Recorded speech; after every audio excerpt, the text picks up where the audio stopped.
Hi, my name is Christy, and this podcast is my pursuit to glean practical wisdom on femininity, homemaking, finances, and relationships from the God-fearing women in my life. Hope you enjoy this journey with me as we learn to smile at the future. Now let's dive right in. Hi, ladies, and welcome back. In this episode, I'm interviewing Jane Tucker. She has been my role model ever since I was a little girl, and she's been one of those ladies who has remained the same stable, gracious woman through every season of her life. I asked Jane to speak specifically on how she met her husband, John, and how she thought through being set up, going through a long-distance relationship, and then moving to another country, all of which I'm sure had certain hurdles that she had to process through. There are so many nuggets of wisdom in this interview, and I hope that you enjoy as much as I did. So without further ado, let's get started. Jane, I just am thankful that you're willing to come on and chat and share your experience with your relationship with John and how you got to be where you are today and with 3 children and living in Canada. Mm-hmm. And you guys our families have known each other for 30 something years, I Let's say think. forever. Yeah. For a long time. And so just grown up with you, and you were always just kind of the person I looked up to and wanted to emulate and be like all growing up. And I know I probably followed you around a little too much. um, Aw. but just so inspired by just the godly woman you are, your joy and cheerfulness, the way you reach out and befriend others. Yeah, there's so many things that I appreciate about you and have wanted to emulate in my own life. But today, just wanted to have you chat about your relationship with John. So we could start from the beginning, how you two met, and kind of if I'm understanding this correctly, you guys were set up, is that right?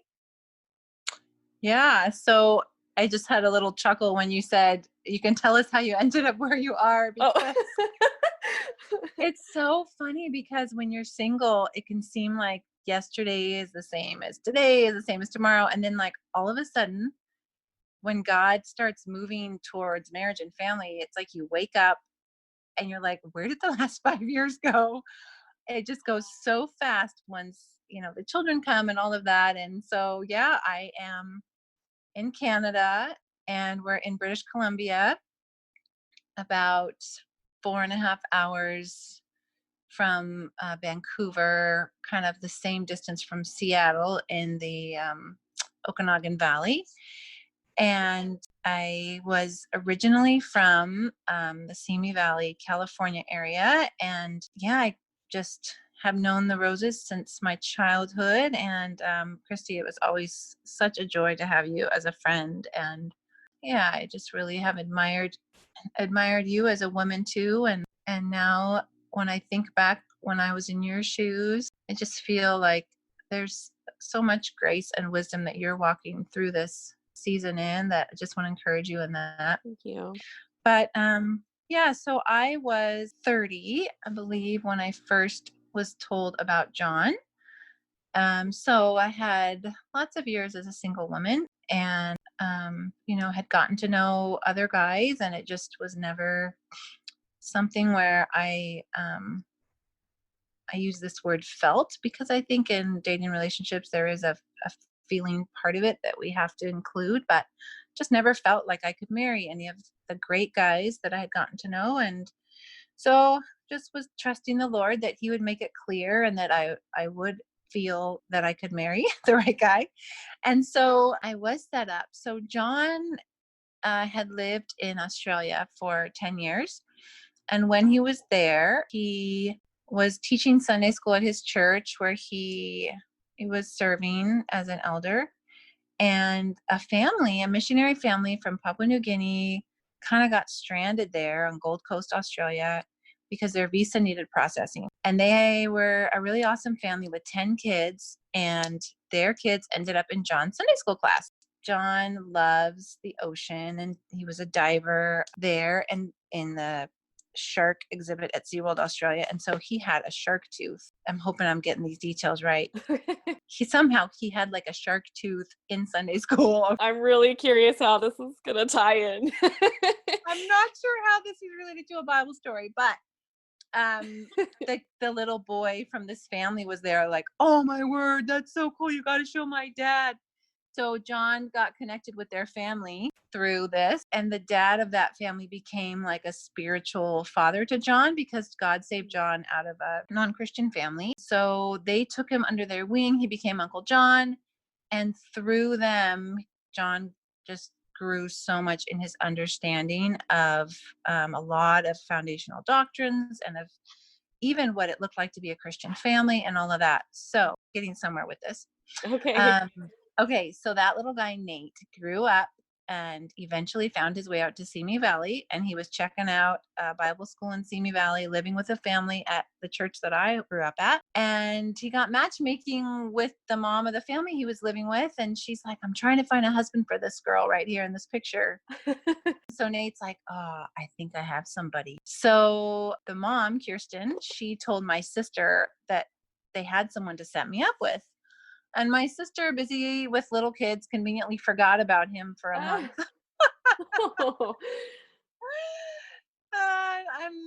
Meanwhile, I was navigating just the single things that you have to navigate of praying about certain relationships and whatnot. And then she told me, and I was like, you what?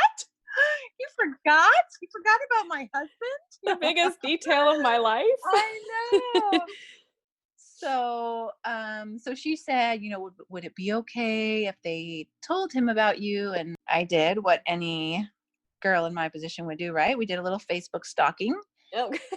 I could see a few things about him that were indicative of kind of some like-mindedness. Like I could see where he'd gone to seminary and kind of what it looked like his interests were in life. And so I said, sure, you can tell him about me. Luke called him and he said, John, I found the woman for you.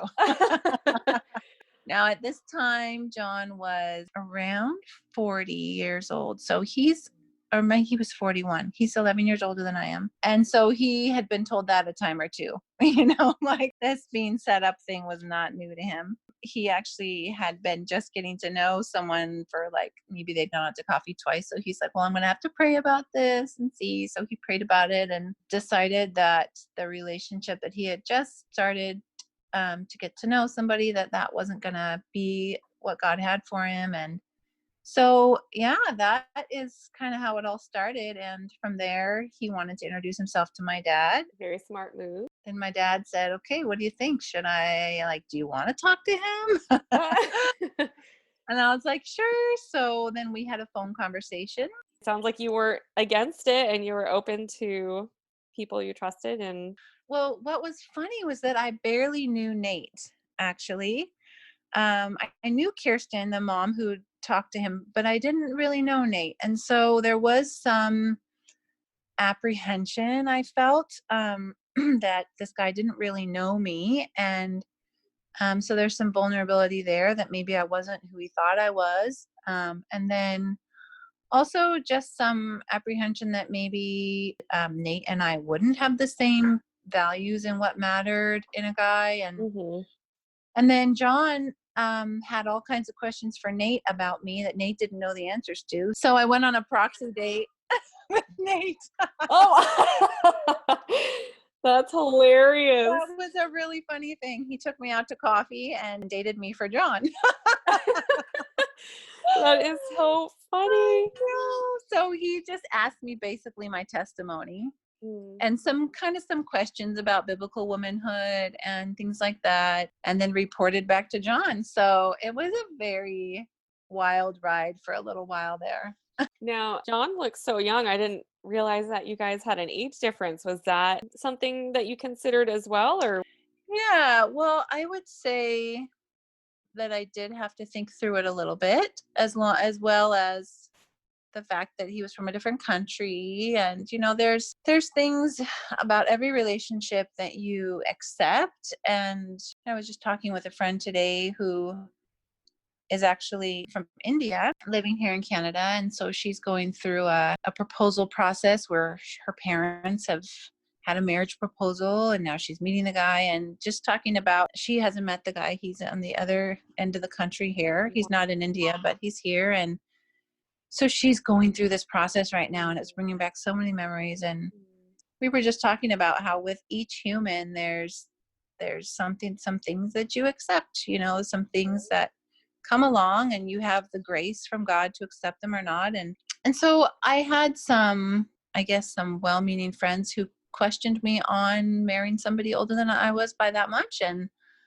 I said, you know what, like, if everything else is pointing to an amen, like, yes, this is the direction I believe would honor God to move in, then that is something I just really leave in God's hands, because the reality is we don't know God's plan for us as far as our health or our length of life.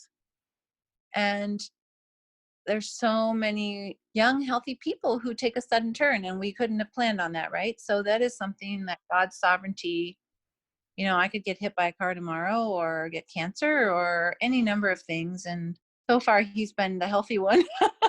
I'm not that I've had any major health issues, but just he's also very young at heart, and he's always been very, just a really active, excited kind of a person, very optimistic and adventurous. And so yeah, I didn't feel the difference all that much, but when thinking about down the road, it was something I had to trust the Lord with, that, however many years God gives us are a gift, and there's just so many unknowns, right? So we can't make decisions based on that. And I've heard that from other people as well, where they've gotten married and they've realized this is actually not as big of an issue as I maybe had envisioned it would be. Or you realize, like you said, John is very young and healthy. And well, we do notice it sometimes on the playlist. Oh. Sometimes his music predates my music taste. That's so funny. That's my sister and I, Michelle, we're 10 years apart. And that's when we feel like we're the same age, except when the music starts or movies. And you don't remember that? Nope. This is such an appropriate time for him to walk in. Okay. Can defend himself. Talking about our age difference, honey. This is my sweet husband who just finished putting the baby to sleep. You want to say hi, honey? Hi, honey. Hi, John. How are you? Good. How are you? Good. Yeah, you're doing good. Thanks. Good. Well, we are hashing out just how the Lord brought you and Jane together, and so yeah, if you want to pipe in at any point and offer from your side of things. Be here to present my side of things. Yeah. I was just saying, we noticed our age difference most on the playlist. Playlist? Music. Oh, yeah. I like hip hop, and Jane likes 1930s big band music. That's so funny. I was talking about the 80s, honey. Oh, Yeah. Well, if you just stick with classical music, then you guys are safe. That's right. Actually, he does like some classical music, and me too. But so the long distance relationship, you guys, I guess for the whole relationship, was it long distance? Well, yes. I don't want to jump ahead here, so tell me if this is a different question. But so we first met on the phone in July, right, honey? Yes. And then I think we talked for 3 weeks. Mm-hmm. Do you remember this timeline? Right. Mm-hmm. And then he said, well, I think I need to come meet you, right? I think I asked your dad first about that. Yeah. Mm-hmm. Yeah, he said, I'll ask your dad. And then he said, is it okay if I come meet her? And then, so he flew down to California. In August. Yeah. So it was just about a month after we started talking on the phone. And he had not wanted us to Skype. Back then, there was like just Skype. There wasn't like 40 different video messaging options. He wanted our first like meeting in like 3D, not like on a computer screen. So we'd only talked on the phone until Burbank Airport. And yeah, so he came and met my family and some friends. Well, before that though, we went out for coffee at Aroma Cafe, and Yeah, we went to Aroma Cafe. I got you flowers That's right. He got me flowers from a vending machine. at the airport. That's so funny. They're like, I should be giving you flowers. I know. So then it was a very surreal thing to be like finally meeting in person, someone I'd met on the phone. And we were just kind of like waiting to see if we got along as well like in person as we did on the phone, because on the phone we got along very well and easily. And then also for me, just the connection with my family and how they felt about it, and all that was very important. So I think every day we went to a different sibling's house. And When you have me staying at your sister's place at Noel's place. yeah, this is maybe something that other people in long distance relationships might also find helpful. But I decided that it would be too much pressure to have him staying at my parents' house where I was, In case just she thought of in case it was just in case it was awkward. Yeah. And so my sister agreed to let him stay there with their family. And so that actually was really nice for them to get to know him and to take a little pressure off, so that at the end of the day, I can have some even reflection time, just a little bit of a space to process. And I think that ended up being really helpful. Probably even for both of us. That's something, if someone's getting to know someone from long distance the first time they meet in person, it's nice to be able to have that. I remember we went to the Hollywood Bowl, we went to the beach, we went lots of fun things, but trying to have people get to know him along the way. And he got together with my pastor, because that was really important to probably both of us, actually. Like, we just really wanted to honor the authorities in our life. So my parents and his parents and my pastor and his pastor. One of the things that struck me so much was that not really coming from a Christian background, just being able to connect with Jane's family, and just I was welcome in their home even before things got really serious. But spending time with a Christian family was something that was just so precious to me. And I remember just thanking everybody who had lunch on that the day before I left, and just really just tearing up, just being so thankful to have spent whatever it happened, just to be with this family was just a real blessing to me. That is. That's so neat to hear that you weren't, intimidated or claustrophobic by all of the family surrounding you, but you actually enjoyed it. My big loud family. Yeah. Oh, delightful with all the kids and Little kids everywhere. I think one thing that was funny is that one of my nieces was crying through the night, wasn't she, honey? I just remember you using white noise. He's like, I gotta get good sleep. This is a big day. Yes. And how long was the visit? I think it was about a week, right? I think so, yeah. Mhm. Yeah, I think it was about a week. And at the end of which, there were a couple things that happened during that visit where we just felt kind of like the go ahead in our hearts and from our authorities and our families. I remember my sister, one of them said, I think it's a match. John's mom was crying on the phone because she felt like it was a match. And like there were little things like that were really sweet. You got to talk about the couch. Oh yeah, you can tell So- about the couch. So there's have you heard about the couch, Christy? So at Jane's, obviously with 5 girls, Jane's dad was very careful. So there's this couch that's kind of infamous in their family, that the guys who are interested have to run the gauntlet of this couch.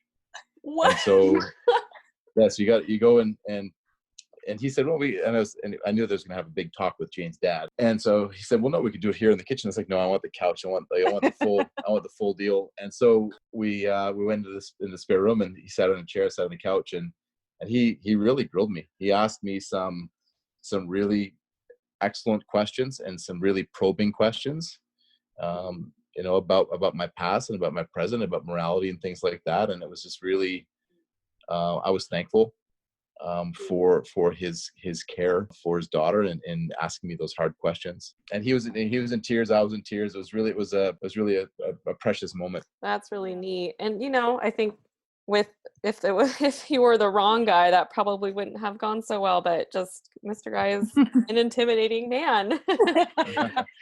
One of the things that I also knew about Ken is that if there were guys and where he was willing to work with guys and, wouldn't just say, nope, doors closed, get out of here. He'd be willing to disciple them. And so I knew even if there was a sticking point for him, he wasn't just going to turf me out the door, that he would walk with me in it. And so that was very comforting as well. It's kind of fun to talk about those days, right, honey? It's bringing back memories. But I just want to add a couple things about the long distance part, because I know that's something that, Christy, you're hoping to encourage people who might be walking through that particular journey. So after that, he went back to Canada. Then we started Skyping and emailing and texting. But I still felt like a little bit like I didn't know him, because, our total sum time together was like a week, right? And I just felt like, how do I know who he really is? And so I remembered, this might have actually been before we actually met that I did this, but I remembered that there was someone I knew who had known him in years prior when he was at seminary. And so I just wrote this guy and I'm like, hey, someone is setting me up with John Tucker. Did you know him when you were at Southern Seminary together? And We worked together. yeah, and he's like, oh, I know Tucker. We worked in the gym together. And yeah, so I just said, he went to this church. Was it a good church? And he's like, yeah, he would have been well taught there. And, I didn't know him well, but I can tell you this and this about him. And that was a very affirming, reassuring thing for me to know that before he even knew I existed, his character was consistent with who he was presenting as now. So that was a blessing from the Lord, that I could kind of connect with someone who'd known him in a different time of his life. So after a few months, we decided it was time for me to visit Canada. So in October, I was preparing to come up here to Canada to meet him, meet his parents.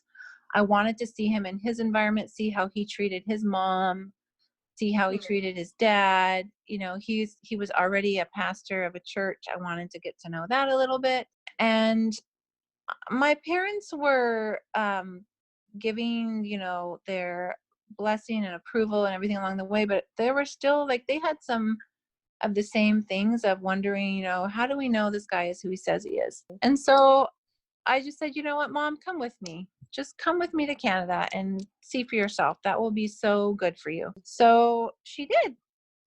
It was a mommy-daughter trip, and we came up to Canada, and she felt like if I was going to leave the country for someone I was set up with, she needed to know where I was going, who my friends would be, what his parents were like. And so that whole trip just put my mom at so much ease. She just felt so good knowing that she was familiar with where he came from.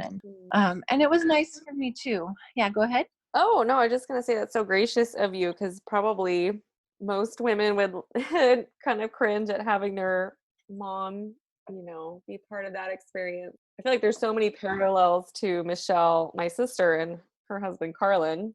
She went to another country to visit Carlin, and Nate, actually, brother, went along, and she was so thankful to have him there because she was able to process with him there. Yeah. And, I had some people making comments like, oh, chaperone, hey? I'm like, you know what? That's actually not why she's coming, but who cares?